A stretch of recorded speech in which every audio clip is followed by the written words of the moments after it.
دن ایک تاریخی دن ہے۔ آج یہاں پہ اللہ کی شریعت کو اللہ کی سرزمین پر اللہ کے بندوں کے بیچ نافذ کرنے کے لیے ایک ادارہ دارالقضا کے نام سے قائم کیا جا رہا ہے، اور آل انڈیا مسلم پرسنل لا بورڈ کے صدر حضرت مولانا سید محمد رابع حسنی ندوی صاحب دامت برکاتہ نے یہاں کے لیے قاضی اور نائب قاضی کا انتخاب فرمایا ہے۔ یہ ہم سب کے لیے بڑی خوشی اور مسرت کی بات ہے، اور یہ آل انڈیا مسلم پرسنل لا بورڈ کی نگرانی میں چلنے والا 78واں دارالقضا ہوگا، اور اس ریاست مہاراشٹر کا 36واں دارالقضا ہے۔ یہ مہاراشٹر میں آلریڈی مسلم پرسنل لا بورڈ کی نگرانی میں 35 دارالقضا کام کر رہے ہیں۔ میں زیادہ لمبی گفتگو کرنی بھی نہیں ہے، وقت بھی کم ہے، میں صرف 2-3 باتیں کر کے اپنی بات ختم کر رہا ہوں، اور وہ یہ ہے کہ دارالقضا پر عام طور سے جو اعتراضات ہوتے ہیں، ان اعتراضات کا جواب دارالقضا پہ جو عمومی طور پر اعتراض ہوتا ہے، 2-3 اعتراض غیروں کی طرف سے ہوتا ہے۔ پہلا اعتراض کہ یہ ایک متوازی عدالت ہے، ایک پیرلل کورٹ ہے، اور ایک ملک میں 2 عدالتیں نہیں چل سکتی۔ نظام دارالقضا چلانا بسا اوقات جو غیر ہیں وہ دعویٰ کرتے ہیں کہ ملک سے بغاوت اور عدالتی نظام پر اعتماد نہ کرنے اور یقین نہ کرنے کا کی وجہ سے ہوتا ہے۔ دوسرا اعتراض ان کی طرف سے یہ غلط فہمی اس کو کہیں گے، یہ غلط فہمی پیدا کی جاتی ہے کہ دارالقضاؤں سے عورتوں کے خلاف صرف طلاق اور حلالہ کا فیصلہ ہوتا ہے، یہ عورتوں کے مخالف کام کرتے ہیں۔ اور جو اعتراض اپنوں کی طرف سے ہوتا ہے، اس کا ایک جواب مفتی جعفر صاحب دامت برکاتہ نے دے دیا کہ بغیر قوت نافذہ کے قاضی کیسا۔ اس کا جواب انہوں نے اپنے مقالے میں پیش کیا، اور بعد میں بھی ہم سنیں گے ان کا جواب۔ دوسرا سوال اپنوں کی طرف سے جو عوام کی طرف سے بھی آتا ہے کہ دارالقضا کے فیصلوں کو قانونی حیثیت کیا حاصل ہے، اور ایک اعتراض جو عام انسان آ کے کرے گا وہ یہ کرتا ہے کہ حضرت آج کے زمانے میں پولیس کے ڈنڈے سے بھی لوگ نہیں مانتے، تو قاضی صاحب کا فیصلہ بغیر لاٹھی کے مانے گا کون؟ سب سے پہلی چیز، پہلا اعتراض جو ہے میں اس کو واضح کر دوں کہ یہ جو اعتراض ہوتا ہے کہ نظام قضا ایک پیرلل کورٹ اور متوازی عدالت ہے اور اس ملک کے خلاف ہے۔ میں یہ کہتا ہوں، اور اسی کو لے کر کے 2005 میں شروعتن مدان نامی ایک وکیل نے سپریم کورٹ میں مقدمہ دائر کیا تھا، جس کا فیصلہ 2014 میں سپریم کورٹ کی 2 ججوں کی بینچ نے ثابت فرمایا تھا۔ میں یہ کہتا ہوں کہ نظام قضا جو ہے یہ ملک کی عدالتوں کا معاون نہیں بلکہ اس ملک کی ضرورت ہے، مخالف نہیں، اس ملک کی معاون بھی نہیں بلکہ ضرورت ہے اس ملک کی۔ وہ ضرورت کیسے ہے؟ اس وقت پورے ملک میں 3.5 کروڑ کیسز پینڈنگ ہیں پورے ملک میں، اور اگر تحصیل لیول سے عدالتوں کو جوڑ لیا جائے تو ایک رپورٹ آ رہی ہے کہ تحصیل لیول سے اگر آپ جوڑتے ہیں تو پورے ملک میں 5 کروڑ کیسز پینڈنگ ہیں۔ ان مسائل کو حل کرنے کے لیے خود ہمارے ریٹائرڈ ججز لا ایکسپرٹ یہ کہتے ہیں کہ اگر آج سے کوئی بھی نیا معاملہ درج نہ کیا جائے، صرف پرانے معاملوں کو موجودہ سسٹم سے حل کیا جائے، تو پینڈنگ کیسز کو حل کرنے کے لیے کم سے کم 350 سال چاہیے۔ 350 سال، یہ ان کی خود کی رپورٹ ہے جو سپریم کورٹ کی، اور سارے ججز بھی کہتے ہیں کہ ہاں یہ۔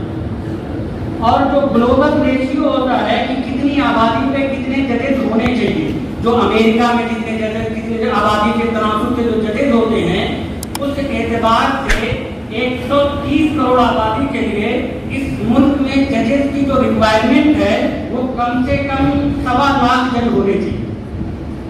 اور آپ کو حیرت ہوگی یہ سن کر کے کہ اس ملک میں ججز کی ویکینسی ہی 22,000 ہے۔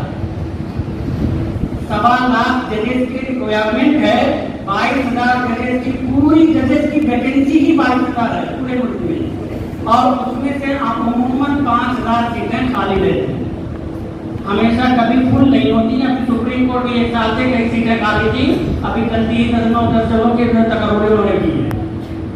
تو یہ صورتحال ہے ملک میں عدالتوں کا۔ اس ملک کے سب سے پرانے کیس अगर सबसे पुराना केस आप उठा के देखेंगे तो वो सबसे पुराना केस 1823 में कलकत्ता में दर्ज हुआ था, बंगाल में, यानी 200 साल हो गए, अभी पेंडिंग है, अभी मामला हल नहीं हुआ है। तो अदालतों में केसेस का प्रेशर इतना ज्यादा है, बोझ इतना ज्यादा है कि खुद एक चीफ जस्टिस गुजरे जो हमारे के.जी. बालाकृष्णन जी, वो कहते थे कि हमारा निजाम अब जो है भ्रष्ट हो चुका, खत्म हो चुका। अब ऐसी सूरत हाल में बहैसियत मुस्लिम नहीं, बहैसियत एक शहरी के हमारा क्या फर्क बनता है? क्योंकि जिस मुल्क में, जिस मुआशरे में इंसाफ खत्म हो जाए या इंसाफ देर से मिले, इंसाफ का देर से मिलना इंसाफ के ना मिलने के बराबर है, तो वो मुआशरा बर्बादी की तरफ जाता है। तो हमारा ये फर्ज ये बनता है, जो हमारे एक रिटायर्ड चीफ जस्टिस जो सुप्रीम कोर्ट के चीफ जस्टिस गुजरे हैं, उनसे जब सवाल किया गया तो उन्होंने कहा कि पेंडिंग केसेस पढ़ने के बहुत सारे विभाग हैं, लेकिन उसमें सबसे बड़ी वजह यह है कि हमारा खानदानी निज़ाम दराम बराम हो चुका है। पहले हमारा खानदानी निज़ाम जो था उसमें हमारे यहाँ बड़ों की बात सुनी जाती थी, खानदान के बड़े के जो बड़ा होता था उसके फैसले तस्लीम किए जाते थे। आज तो जब शौहर बीवी का झगड़ा होता है, ये मामला बाप को तब पता चलता है जब बहुत महंगे से जाके नोटिस भिजवाती है, यानी हर छोटा बड़ा मामला हो जाता है। इसलिए पेंडिंग केसेस पढ़ने की रफ्तार बहुत ज्यादा हो रही है। तो जाहिर सी बात है, एक मुआशरे, एक शहरी होने के नाते हमारा फर्ज है कि हम उन मामला को वहाँ तक पहुँचने से रोकें। उसका सबसे बेहतरीन तरीका ये है कि हम एक कम्युनिटी के लेवल पर, एक मुस्लिम कम्युनिटी के लेवल पर अगर अपने मसाइल को हल कर देते हैं तो वो मसाइल तो कोर्ट में जाने से बचेंगे और कोर्ट का प्रेशर कम होगा। एक जगह पे यही जैसे ही मैंने कहा, एक वकील साहब ने सवाल किया, सालाना कितने मामले हल करते हैं जिससे आप ये दावा कर रहे हैं कि बोझ कम होगा? तो जाहिर से ये बात है कि अभी मैं जयपुर से आया तो जयपुर में सालाना 50 मामले दर्ज होते हैं। कहने को तो ये 50 मामले हैं, लेकिन अगर हम देखें तो ये शौहर बीवी के मामला अगर कोर्ट में जाते तो लड़की कम से कम 3 मुकदमा करती। सबसे पहले मेंटेनेंस का करती, दूसरा मारपीट का करती और तीसरा मुकदमा वो तलाक का करती, और एक मुकदमा लड़का करता कि मुझे रुखसती का मुकदमा जाकर के पड़ता। ये उस सूरत में जब उनका वकील कोई बहुत शरीफ और संजीदा हो, और अगर ज्यादा बड़ा होता तो फीस वाला वकील होता तो एक तो मुकदमे और लाते। यानी हर 50 मुकदमा जो है, हर मामला कोर्ट में 4 मामला बनता, और आप सोचिए कि ये 50 मामले कोर्ट में कितने बनते? कम से कम 200 मामले बनते। और कोई भी मामला जयपुर दारुल कदा में 1 साल पुराना नहीं है, सब हल हो गए। यानी अमूमी जो वक्त लगता है 2 माह, 3 माह, 6 माह इतना लगता है। और जो सुप्रीम कोर्ट और लॉ कमीशन की और फिर तो लॉ मिनिस्ट्री की जो रिपोर्ट है, वो रिपोर्ट कहती है फैमिली कोर्ट को सॉल्व करने में, फैमिली कोर्ट एक केस को सॉल्व करने में एवरेज 3.5 साल लगाती है, जबकि हकीकत है कि एक तलाक लेने के लिए लड़कियां 10-10 साल चक्कर लगाती। तो खुलासा कलाम है कि ये 200 मामले कम हुए, 50 नहीं कम हुए, वहां से 200, और ये 200 मामले अगर उनके यहाँ 3 साल चलते तो 600 केसेस का प्रेशर उसमें बनता। तो ये दारुल कदा ने सिर्फ ये गलत फहमी की 50 मामले खत्म किए, इसने 600 मामले का प्रेशर उससे कम किया। और आप बताइए कि एक मामले पे तो एक बहुत मुतबर तो नहीं कह सकते, लेकिन एक सर्वे किया गया, एक कमेटी ने सर्वे किया कि अगर हम हुकूमत का कितना खर्चा आता है, जजेस की सैलरी, क्लर्क की सैलरी, बिल्डिंग का मेंटेनेंस और फाइल वगैरह सेव करने, महफूज रखने और कंप्यूटर, फिर उनका पेंशन और सब चीज़ों को अगर जोड़ दिया जाए तो एक केस पे एवरेज गवर्नमेंट का 10 लाख खर्चा आता है। अब सोचिए कि इस दारुल कदा ने एक मामला हल किया, 200 मामले कोर्ट से हल कर खत्म हुए, और एक मामले पे गवर्नमेंट सालाना 10 लाख खर्च करती। अब ये बताइए कि दारुल कदा ने यहाँ की इकोनॉमी, यहाँ के खजाने की कितनी बचत की? तो मैं ये कहता हूँ कि अदालत का मामला नहीं, ये हुकूमत का भी मामला है, यहाँ के खजाने की बचत करने वाला है, यहाँ के मुआशरे में जल्द से जल्द इंसाफ फराहम करने का तरीका है। तो इस मुल्क में अगर इंसाफ खत्म होगा तो खाना जंगी शुरू होगी और मुआशरे में तबाही शुरू होगी। तबाही को रोकने का जरिया है दारुल कदा। तो ये दारुल कदा इस वक्त मुल्क की जरूरत बन चुका है, सिर्फ अदालतों का बोझ कम करने का जरिया नहीं है। मैं और तफसीलात में नहीं जाना चाहता।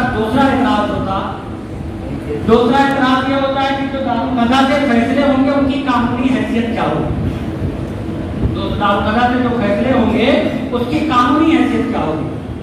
देखिए, दारुल कदा में जो मामला आते हैं, मैं दारुल कदा कमेटी का ऑर्गेनाइजर हूँ और तमाम दारुल कदाओं का जायजा लेता हूँ और वहाँ की रिपोर्ट सालाना और उनकी फाइलें चेक करता हूँ, तो सबकी रिपोर्ट अल्हम्दुलिल्लाह मेरे पास रहती है। मैं ये कहता हूँ कि दारुल कदाओं में जितने मामले दर्ज होते हैं 90 से लेकर के 95% तक यहाँ फरीकैन आपसी रजामंदी से मामला है, यानी दोनों फरीक किसी न किसी बात पर, रुखसती पर, सुलह पर, तलाक पर, खुला पर, तफरीक पर, किसी न किसी चीज पर राजी हो जाते हैं। जिन दारुल कदाओं में सुलह का रेशियो कम होता है तो मौलाना अतीक साहब दामत बरकातहू की हिदायत है कि उनकी इंक्वायरी बैठा दी जाती है, उनकी तरबियत कराई जाती है कि आप सुलह क्यों नहीं करा पा रहे। तो 90 से लेकर के 95% तक जो मसाइल हैं वो आपसी रजामंदी से हल हो जाते हैं, और जो मामला आप फरीकैन की आपसी रजामंदी से हल हो जाएं वो इस इंडिया के मीडिएशन एंड कंसिलिएशन एक्ट और आर्बिट्रेशन एक्ट के तहत उनकी कानूनी हैसियत भी हासिल होगी, शरई हैसियत भी हासिल होगी। बल्कि दारुल कदा all India Muslim personal law board के लेटर पैड पर जारी खुलानामा को पासपोर्ट ऑफिस वगैरह वाले भी एक्सेप्ट करते हैं और उनकी लीगल हैसियत हासिल होती है। मसला वहाँ आता है जहाँ काजी साहब बयानात नोट करते हैं, फरीकैन किसी एक बात पर इत्तेफाक नहीं कर सके, फिर काजी साहब शरई फैसला सुनाते हैं कि शरीयत की रोशनी में कौन सही है कौन गलत है, फस्के निकाल करें या जो भी फैसला सुनाए। इस मामले को लेकर के सुप्रीम कोर्ट ने जो फैसला 2014 में किया था, उस 2014 में साफ तौर पर सुप्रीम कोर्ट ने कहा कि इनके फैसलों को कानूनी हैसियत हासिल नहीं है। अलबत्ता इसका मतलब ये नहीं कि दारुल कदा बेकार है या गैर कानूनी है, बल्कि ये दोस्ताना माहौल में मामला को हल करने का एक बेहतरीन जरिया है। ये बाकायदा सुप्रीम कोर्ट ने अपने जजमेंट में लिखा है। तो उससे ये पता चलता है काजी साहब ने जो गवाहान और शवाहिद की बुनियाद पर फैसला किया उसकी कानूनी हैसियत नहीं होती। लेकिन आप अगर देखें कि जब कोई फैसला हमारा जाता है, अभी जयपुर हाई कोर्ट में 2 मामले में फंसे निकाह के चैलेंज किए गए। लड़की का निकाह काजी साहब ने डिसॉल्व कर दिया था, फंस कर दिया था। लड़के ने चैलेंज किया कि काजी साहब को इख्तियार नहीं है। हमारी तरफ से वकील साहब ने, सुप्रीम कोर्ट के वकील जनाब इमाम शमशाद साहब ने जवाब तैयार करके भेजा। हाई कोर्ट ने लड़कियों को दूसरे निकाह करने की इजाजत दे दी, तो काजी ने इजाजत दी थी, वो काजी बोले कोई इजाजत बरकरार नहीं। ये पिछले साल का मामला भी इसी साल हल हुआ है 2021 में। दोनों लड़कियों का दूसरा निकाह हो गया। उसकी वजह ये होती है कि जब कोई मामला कोर्ट में जाता है तो कोर्ट उसको 2 अंदाज में काम करती है। एक उसकी लीगलिटी यानी कानूनी हैसियत चेक करती है, दूसरे कोर्ट के देखता है कि जो फैसला हमारे सामने दारुल कदा का आया उसकी मॉरलिटी यानी मौजूदियत और माकूलियत चेक करती है। इसके अंदर जो फैसला काजी साहब ने साबित किया है ये इसके अंदर मौजूदियत और माकूलियत है या नहीं। और आप ये याद रखें कि कोर्ट में लीगलिटी से ज्यादा माकूलियत और मौजूदियत यानी मॉरलिटी कैसे कई सारे फैसले हैं। मिसाल से उसको नहीं बताने का टाइम कम है तो उसकी अहमियत ज्यादा होगी। इसलिए जमात शरिया के 100 साल हो गए और मुस्लिम पर्सनल लॉ बोर्ड 1994 से दारुल कदा चला रहा है। कई सारे मामले हाई कोर्ट तक गए जिसमें काजी के फैसले को चैलेंज किया गया, लेकिन एक भी फैसला ऐसा नहीं आया कि हाई कोर्ट ने या किसी अदालत ने काजी के फैसले को पलट दिया होगा। बाकी आज तक ऐसा नहीं हुआ और हमें अल्लाह की जात को उम्मीद है कि आएगा भी इंशाअल्लाह नहीं। तीसरा एतराज जो एक होता है वो एतराज का जवाब देने पर खत्म करूंगा कि जो औरतों को लेकर के सवाल होता है कि यहाँ औरतों के खिलाफ ये एडवोकेट बड़ा फैसला किए तो बहुत मीडिया में बोलती थी कि यहाँ से तलाक को हलाला का इतना फैसला करता था। यही एक एतराज था। लेकिन हकीकत में बताऊँ दारुल कदा में ज्यादातर यहाँ से फायदा उठाने वाले जो और हैं वो औरतें ही होती हैं। दारुल में पहला फरीक अव्वल दरखास्त देने वाले 98% औरतें होती हैं, 98% औरतें होती हैं, क्योंकि मर्द यहाँ से 3 चीजों के लिए दरखास्त दे सकता है। बीवी आ नहीं रही है मुस्तकी के लिए, वरासत वगैरह की तकसीम, वरासत हिबा वगैरह के मसाइल के लिए, और बच्चे की किफालत हासिल करने के लिए, 3 मामले के लिए सिर्फ अपना दरखास्त दे सकता है। लड़कियाँ मुतालबे खुला के लिए, मुतालबे तलाक के लिए, मुतालबे नफका के लिए, मुतालबे हजामत के लिए, और इसी तरीके से अपने बच्चे का नफका पाने के लिए, बच्चा उसके कस्टडी में है, फिर बच्चे के पालने की उजरत मांगने के लिए, तहरीक तलाक के लिए, तहरीक नकाह के लिए, इन तमाम मामलों पर जो कई सारी चीजों के मुताबिक के लिए लड़की आ सकती है, जबकि लड़का 3 के लिए आ सकता है। लड़कियां तकरीबन 10 तरह के मुताबिक आगे दारुल में कर सकती हैं। तो ज्यादातर क्या हुआ, लड़कियों के मामला यहाँ ज्यादा आते, बल्कि 2% आगे लड़कियां आगे बढ़ते हैं। तो ये दारुल लड़कियों की मजलूम है, तो उनकी दादरसी उनको हक दिलाने के लिए काम करता है। ये दारुल औरतों के खिलाफ नहीं, बल्कि वोमेन एम्पावरमेंट, औरतों को बाइख्तियार, औरतों को उनका हक दिलाने का काम करता है।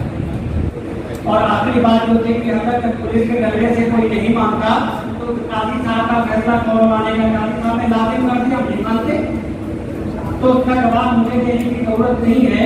सुप्रीम कोर्ट का जो 2014 का फैसला है वो आप लोग निकाल के पढ़ सकते हैं। उसमें सुप्रीम कोर्ट ने कहा था कि ये मुतबादिल अदालत नहीं है, ये पैनल कोर्ट नहीं है। उसकी वजह उसने बताई, क्योंकि इनके यहाँ फैसलों को मनवाने के लिए पुलिस नहीं होती, बल्कि इनका फैसला वो मानता है जो अल्लाह पर यकीन रखता है, जो अल्लाह पर यकीन रखता है। लिहाजा जो अल्लाह पर यकीन रखेगा, जो रसूल पर ईमान लाता होगा, वो दारुल के फैसले को मानेगा। इसलिए जो एतराज़ात होते हैं ये बेबुनियाद हैं। दारुल इस मुल्क की ज़रूरत है। दारुल इस मुल्क में, इस मुआशरे में अमन चैन और इंसाफ फराहम करने का सबसे बेहतरीन तरीका है। दारुल औरतों को जो है हक दिलाने का सबसे बेहतरीन और सबसे सस्ता, सबसे आसान तरीका है। अल्लाह ताला यहाँ कायम होने वाले निज़ाम क़ज़ा को कामयाब फरमाए, और इस इलाके में, इस खित्ते में लोगों को अपने इंसाफ हासिल करने के लिए इस तरफ रुजू फरमाए, और लोगों को गैर शरई निज़ाम इंसाफ में जाने से बचाए।